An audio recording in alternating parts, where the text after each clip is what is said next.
자, 여러분 반갑습니다. 이번 시간은 고전주의 학파에 대해 가지고 설명하도록 하겠습니다. 자, 고전주의 학파는 우리는 클래시컬 스쿨이다 라고 얘기를 합니다.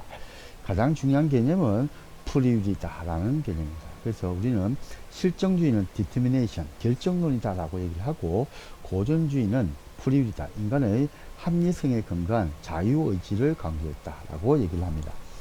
자, 근데 이렇게 이제 베칼리아가 이제 굉장히 유명하고, 제라미 벤담, 이렇게 두 명의 이제 학자들이 유명합니다.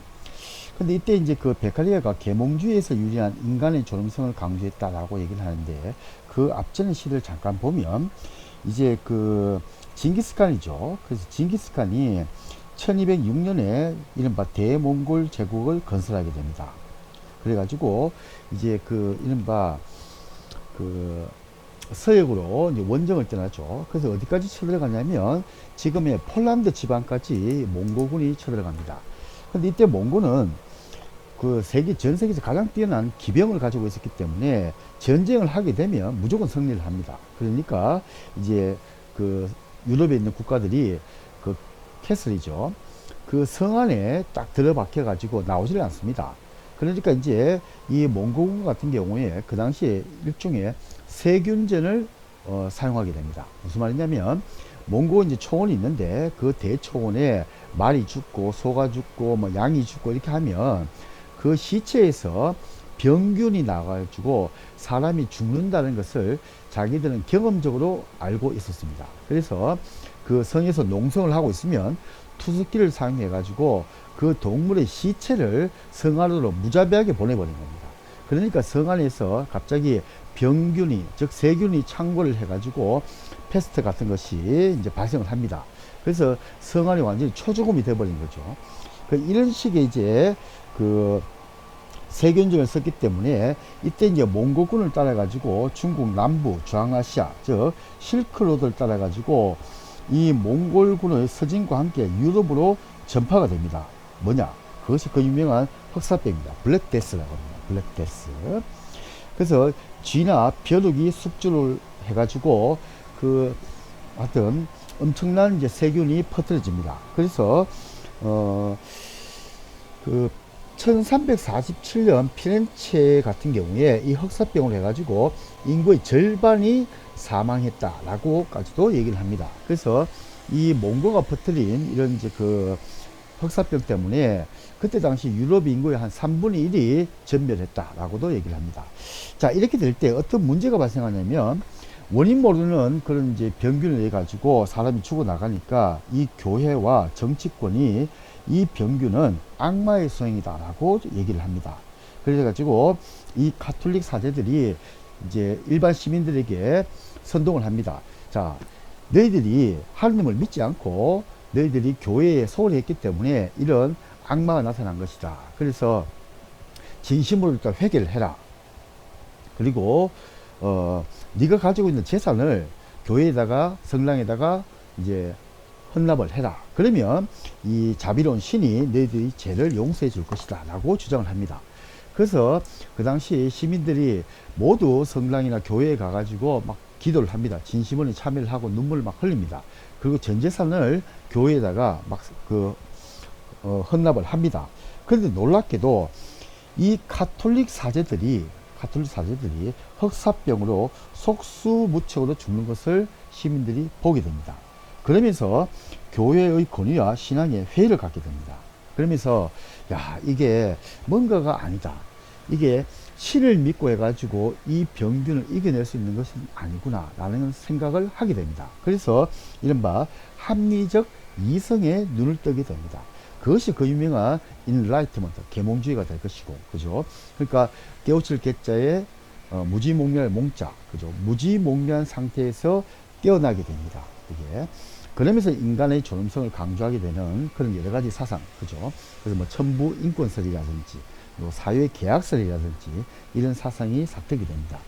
그래서 이런 사상을 받아가지고 이제 베칼리아가 그 유명한 On Crimes and Punishment라고 해가지고 범죄와 형벌 혹은 범죄와 처벌이라는 책을 26살에 저술을 하게 됩니다. 사실 천재라고 봐야 되겠죠. 그러면서 이 이제 베칼리아는 이제 형벌의 가혹성이 아니라 확실성을 강조하게 됩니다. 왜냐하면 그때 이제 중세는 이른바 다크 에이지, 그 미들 에이지를 했을 때 그 중세는 어떻게 하냐면 범죄자를 처벌할 때 규문주의라고 합니다. 그리고 규문 법관이 나옵니다. 그리고 규문 절차가 나옵니다.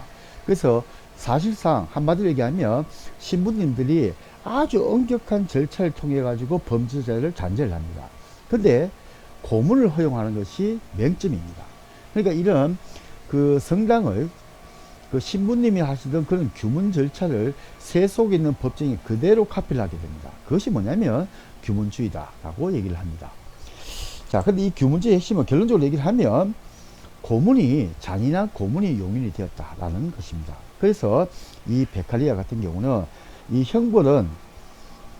형벌이 가혹성이 아니라 확실성이 강조가 되어야 된다라고 주장합니다. 그러면서 처벌의 신속성과 확실성을 강조합니다. 즉 스위프트 앤 서튼을 강조하게 됩니다.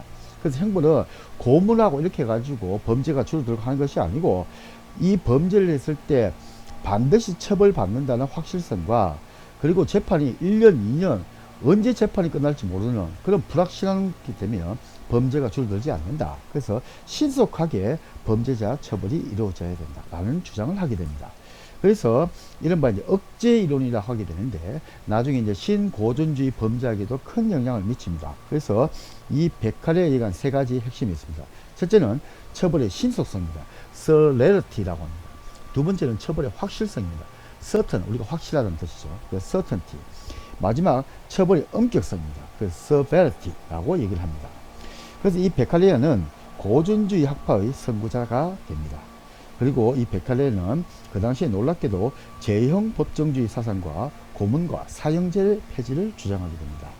그래서 나중에 신고전주의 학파에도 큰 영향을 끼치게 됩니다. 자, 그 다음 또 한 명의 이제 위대한 학자가 제라미 벤담입니다. 그죠? 공리주의를 창설했다라고 얘기를 하죠. 그래서 이 벤담은 그 당시에 이 범죄와 형벌이라는 베칼레의 책을 보고 큰 충격을 받게 됩니다. 그래서 벤담은 베칼레의 영향을 많이 받습니다. 그래서 벤담은 이 합리적 이성을 강조를 했기 때문에 쾌락주의 산출법을 제시합니다. 그것이 그 유명한 공리주의입니다. 이거는 뭐냐면 인간은 합리적 이성을 갖고 있기 때문에 범죄를 했을 때의 이득과 잡혔을 때의 손해를 끊임없이 비교 형량을 한다는 겁니다. 그래서 범죄를 했을 때의 이득이 크다면 범죄를 하게 될 것이고 잡혔을 때의 손해가 크다면 범죄를 하지 않을 것이다 라는 주장을 하게 됩니다. 그래서 이제 사회 통제를 위한 공리주의를 주장하고 베칼레와 벤담은 공이 둘 다 공통적으로 처벌의 신속성 그리고 확실성을 강조하게 됩니다. 그리고 이 제라미 벤담이 지금도 영향을 끼치고 있는 그런 어떤 이제 그 사회 시설이 있는데 그것이 뭐냐면 사회 통제를 위한 판옵티콘입니다. 그래서 이 판옵티콘은 원형 감옥이라고 보시면 됩니다. 그래서 그 가운데에 감시탑이 있는데 이 감시탑에는 조명을 꺼둡니다. 그러니까 그 라운드에 있는 그 죄수들은 그 감시탑에 있는 간수가 자기를 감시하고 있는지 없는지를 알 수가 없습니다. 이게.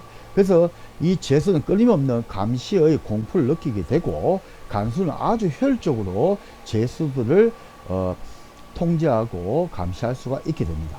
그래서 이런 주장을 이제 파노티콘 뭐 이런 사상이다라고 얘기를 합니다. 그래서 이 파노티콘 지금도 많은 영향을 미치고 있죠. 그래서 지금 아주 엄격한 감시 사회를 우리가 이제 파노티콘 사회다라고 얘기를 하고 또 하나는 1984년에 조지 오웰의 그죠? 그 소설 1984 그죠? 거기 나오는 것처럼 빅브라더 이렇게 얘기를 하죠. 감시 사회 했을 때. 그래서 감시 사회라고 했을 때 두 가지 용어가 크게 유명한데 하나는 제라미 벤담의 파노티콘이고 또 하나는 이제 조지 오웰의 소설 1984 그죠? 이것이 굉장히 유명하다라고 얘기를 합니다. 자, 그래서 이 고전주의 학파는 가장 중요한 것이 관념론입니다. 이것은 통계를 가지고 아니면 과학적인 방법을 가지고 인간이 자유의지를 가지고 있다. 인간이 합리적 이성을 가지고 있다. 이걸 연구하고 조사를 못합니다. 그죠? 왜냐하면 그 수많은 사람한테 가가지고 당신이 합리적 이성을 갖고 있습니까? 당신이 자유의지를 갖고 있습니까? 이걸 어떻게 검증을 하겠습니까? 그래서 우리는 이제 고전주의 학파는 관념론이다라고 얘기를 합니다. 사실상 증명을 할 수 없기 때문에. 근데 이제 다음에 배우는 실증주의 학파 같은 경우는 결론적으로 얘기하면 과학적인 방법론을 사용합니다. 그래서 말로 하는 것이 아닙니다. 즉, 이 고전주의 학파는 관념론이기 때문에 가장 쉽게 얘기를 하면 망고 네 생각이다 라고 표현할 수 있습니다. 네 생각일 뿐이지 그걸 어떻게 증명을 해봐라. 그 증명할 수가 없는 거죠.